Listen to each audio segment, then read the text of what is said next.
Bienvenue. Bienvenue en ces territoires inexplorés, où la peur fait partie du quotidien, où les ombres attendent votre trépas, où la mort est votre compagnon de voyage, où la vie n'est qu'une notion abstraite, où l'irréel se mélange avec le réel. Oubliez tout ce que vous savez sur le concevable et le perceptible, tel qu'on vous l'a appris. Seul compte ici la force de votre esprit, face à l'innommable et l'indescriptible dans toute sa force. Vous qui entrez ici pour entendre des récits au-delà de votre imagination, vous allez découvrir un autre sens du mot angoisse. Alors, sans plus attendre, prenez votre ticket pour la terreur et voyageons ensemble aux confins de ces histoires de l'autre monde. Toutes les sirènes ne sont pas gentilles. Première partie. J'ai toujours adoré l'océan, ses grands espaces, sa sérénité, ses paysages sous-marins, ses créatures marines. C'était à chaque fois un plaisir de me plonger dans ces vagues, sentir l'écume se jeter sur mon corps. Je pourrais presque dire que c'était comme une drogue dont je ne voulais surtout pas me défaire, tellement je me sentais bien à son contact. Ah, j'ai oublié de vous dire, je suis adepte de la plongée sous-marine. Une vraie passion. Je passais des heures à nager au milieu des lagons, des coraux, toucher le sable des fonds marins, observer les espèces passant sous mes yeux. C'était un régal à chaque fois. Je m'y sentais tellement bien que j'avais de la peine quand il me fallait rentrer chez moi, dans ma petite maison, près de la plage. Attention, je ne faisais pas partie non plus de ces ermites qui refusent toute forme de civilisation en s'éloignant des hommes. Non, je n'en étais pas à ce point-là. J'aimais bien aussi me mélanger à mes semblables de temps à autre, faire un petit tour en ville pour flâner sans penser à rien.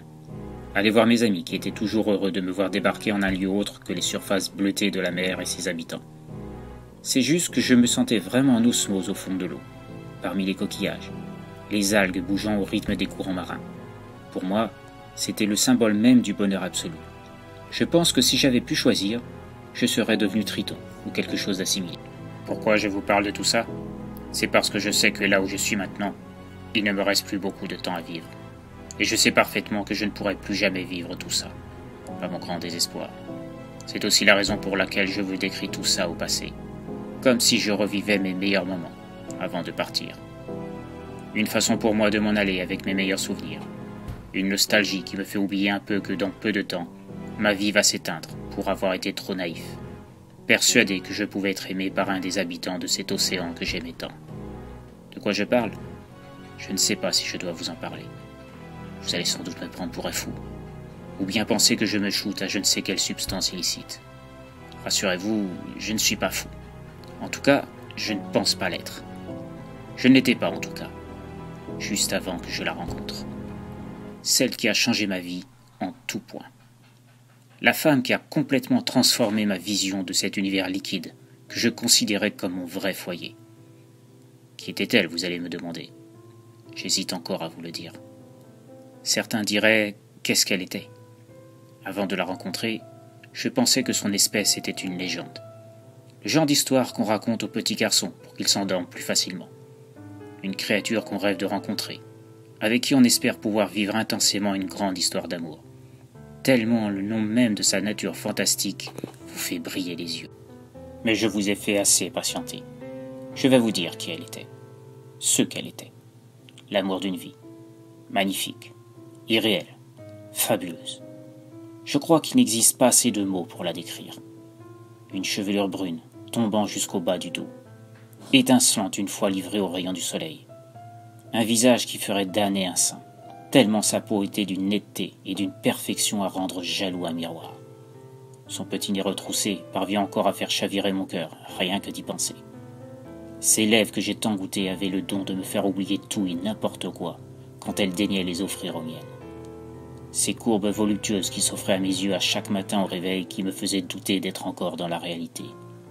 Ces jambes merveilleuses, fines, douces, au toucher imparable. Du moins, quand elle était sur la terre ferme. Quand elle était dans l'eau, Lors de nos escapades où elle m'a fait tant découvrir de merveilles insoupçonnées, ses jambes laissaient place à une queue, des écailles rugueuses, mais lisses en même temps, et enfin une nageoire, comme tout poisson qui se respecte. Non, là je lui manque de respect en utilisant ce terme. C'est celui qu'utiliserait le premier rustre en l'apercevant dans son milieu naturel. Moi, je n'ai pas le droit de dire cela d'elle. Pas après ce que nous avons vécu tous les deux. Une histoire que beaucoup m'envieraient. Bon, je pense que vous avez compris et que vous vous dites que je me moque de vous. Pourtant, je vous assure que je ne suis pas sous non plus en vous la décrivant dans toute la splendeur qu'elle était. La plus belle des créatures marines que j'ai pu voir dans ma vie solitaire. Elle s'appelait Christa. Enfin, c'est le nom humain que je lui avais donné. Son nom véritable est imprononçable pour un être humain. Même moi qui ai partagé sa vie pendant plusieurs mois, je n'ai jamais pu le dire.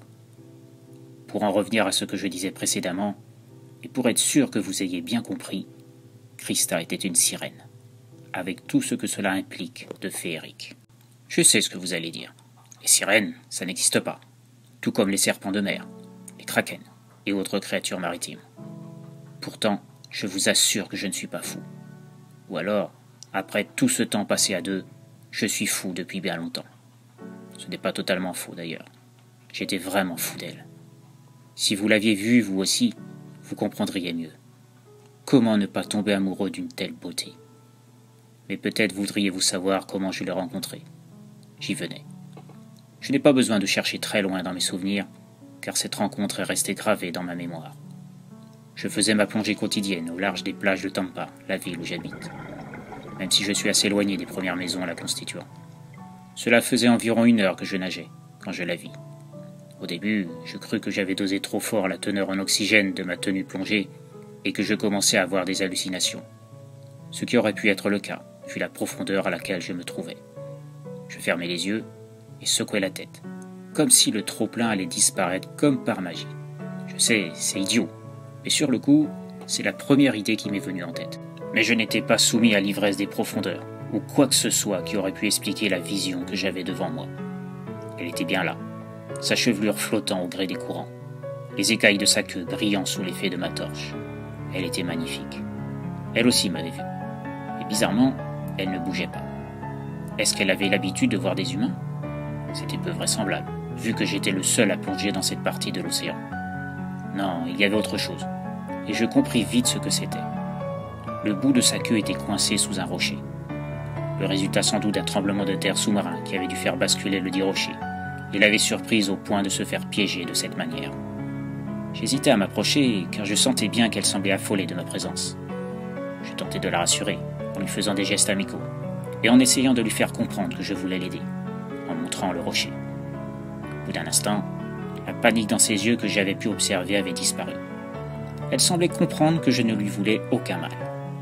Je m'approchai alors pour voir si je pouvais débloquer sa queue de son piège. À dire vrai, je n'ai pas eu à faire beaucoup d'efforts, car au moment même où je glissais mes mains sous le rocher pour tenter de le soulever suffisamment pour qu'elle puisse se soustraire à son entrave, un nouveau tremblement de terre fit rouler le rocher sur le côté et la libéra.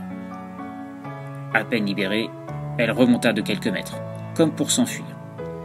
Puis elle stoppa son avancée et se dirigea vers moi. Je ne sais pas si c'était la panique ou simplement parce que j'étais subjugué par sa beauté, mais je ne pouvais pas bouger un muscle à son approche. Bientôt, elle fut juste devant moi, m'observant de la tête aux pieds. D'un coup, elle enleva mon tuba relié à ma bouteille d'oxygène. Je crus que ma dernière heure était venue, car j'avais vu une créature que je n'étais pas censé avoir rencontrée. Et son objectif n'était pas de me faire succomber à la suffocation par manque d'oxygène. À peine enlevé mon appareil de respiration, elle posa ses lèvres sur les miennes, me livrant le plus merveilleux des baisers que j'ai jamais eu. C'était magique. Je ressentais une onde mélangée de plaisir et de bien-être à ce contact. Après cela, elle remit en place mon tuba, m'observa encore quelques secondes et repartit dans les profondeurs de l'océan. Il me fallut plusieurs minutes pour me remettre de ça. Je ne peux même pas arriver à décrire ce que j'ai vraiment ressenti à ce moment-là. C'est comme si je m'étais soudain retrouvé dans une sorte de bulle, et tout autour de moi n'avait plus d'importance.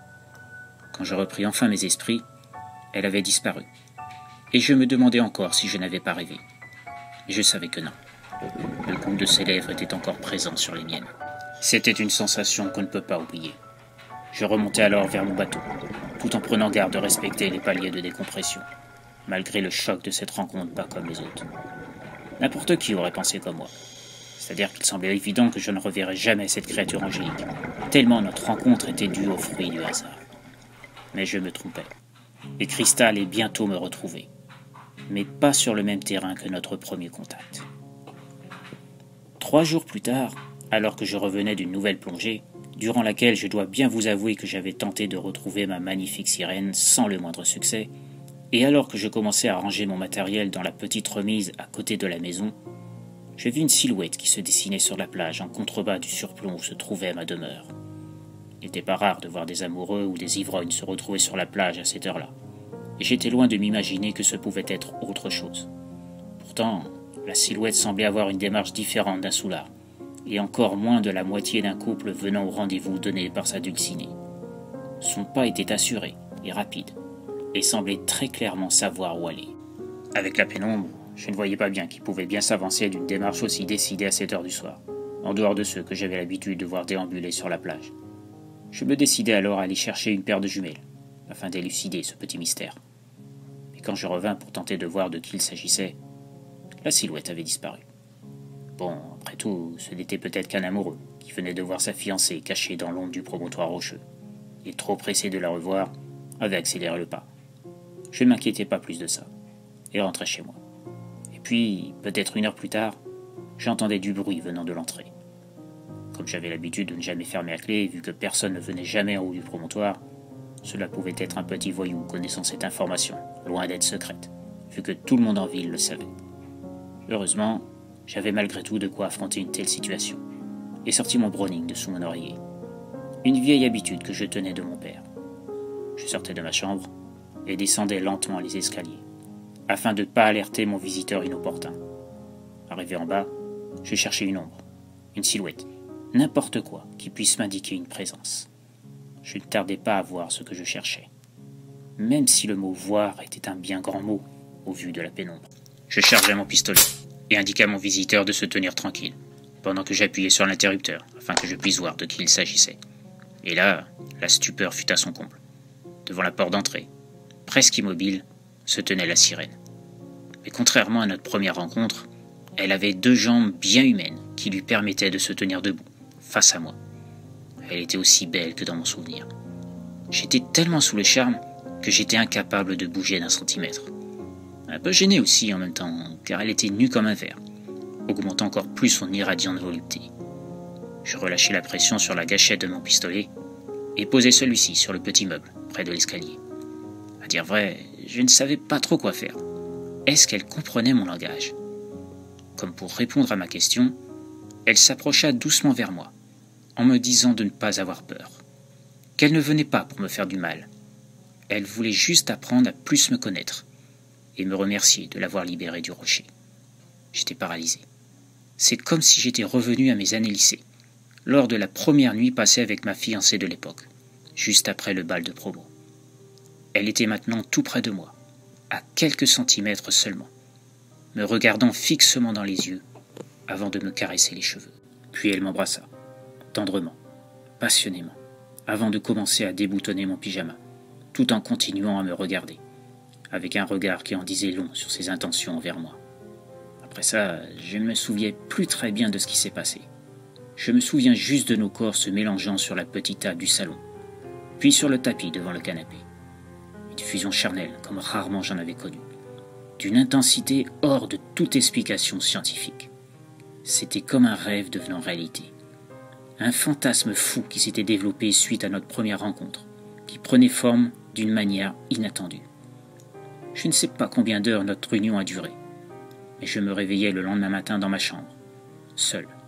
Elle n'était plus là. Je crus bien un moment que j'avais vraiment rêvé tout ça, et je me frappais la tête, m'insultant même de faire des songes pareils. Pourtant, ça avait eu l'air si réel.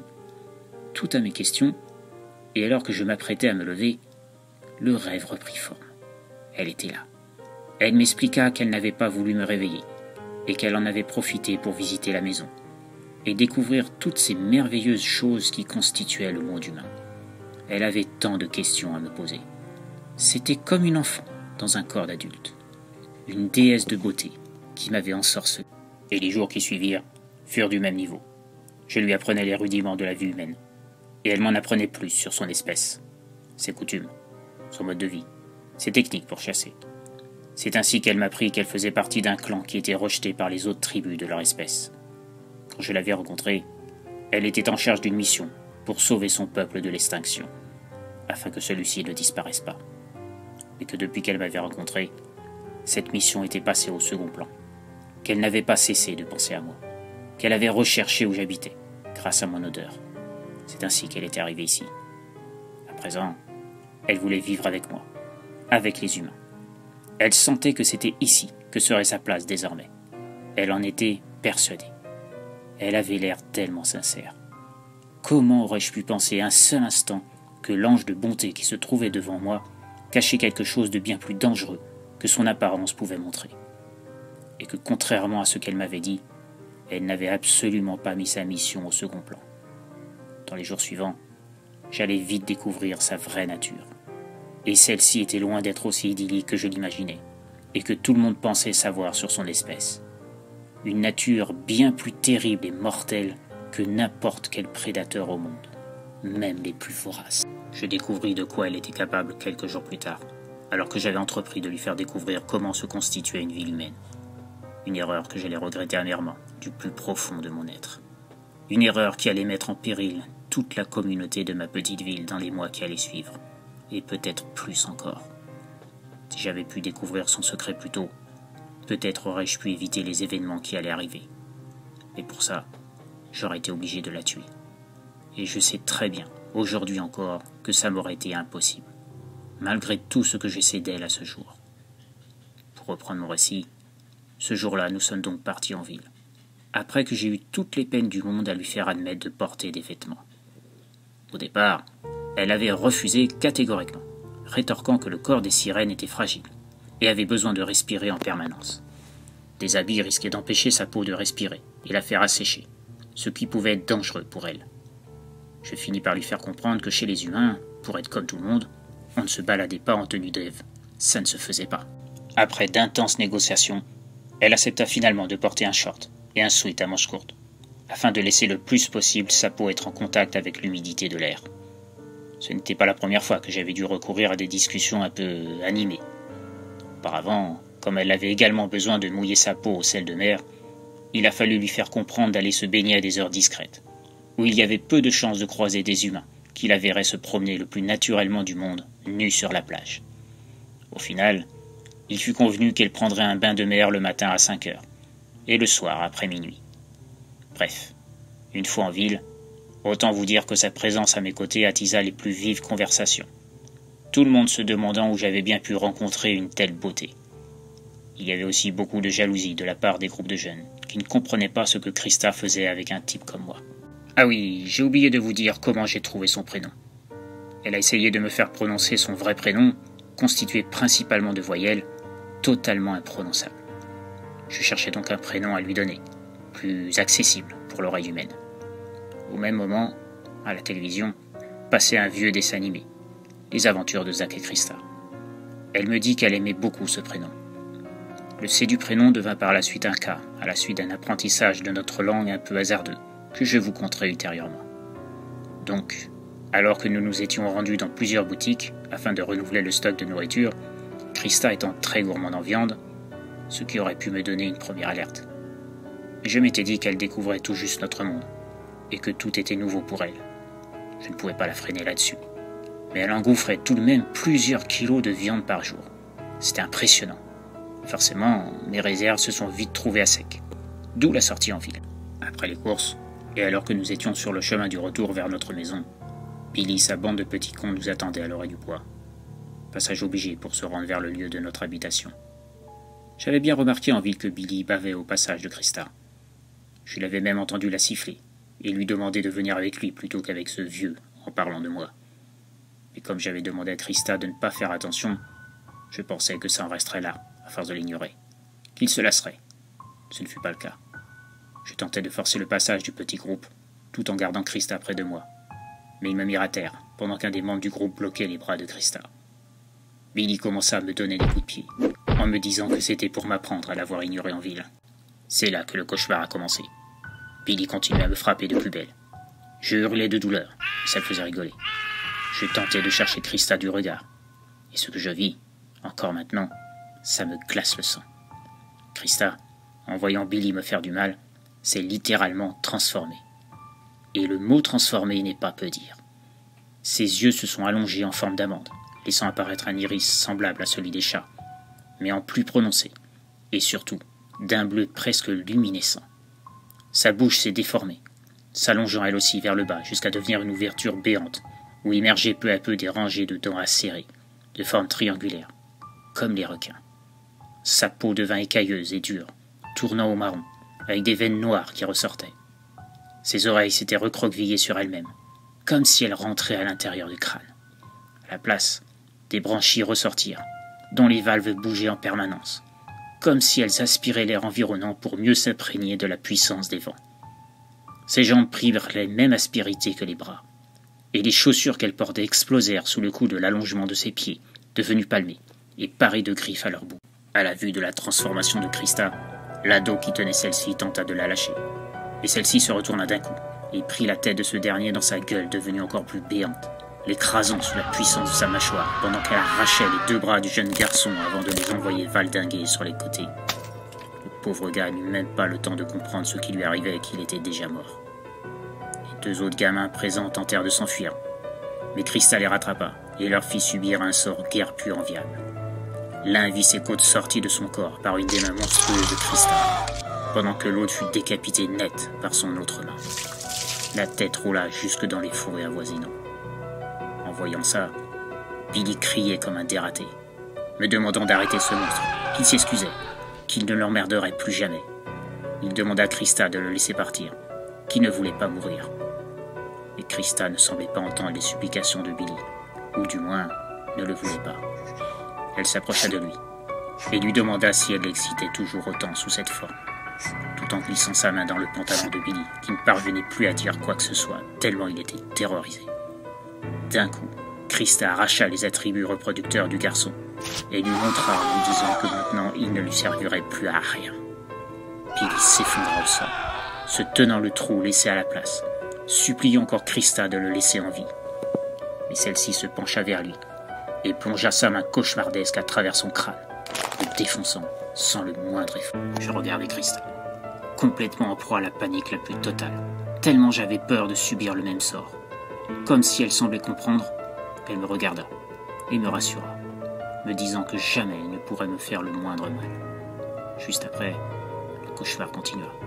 Elle arracha des morceaux du corps de Billy, avant de les porter à sa bouche et de les dévorer en esquissant un sourire satisfait. Elle recommença plusieurs reprises, jusqu'à ce qu'elle donne l'impression d'être pure. Après cela, elle reprit peu à peu la forme humaine que je connaissais. Elle était maculée de sang de toutes parts, mais elle ne semblait pas en être embarrassée du tout. Elle ramassa alors les sacs renversés par Billy et ses amis, puis me prit la main, en me disant qu'il était temps de rentrer, et qu'elle n'avait jamais mangé une aussi bonne viande depuis qu'elle était ici, chez les humains.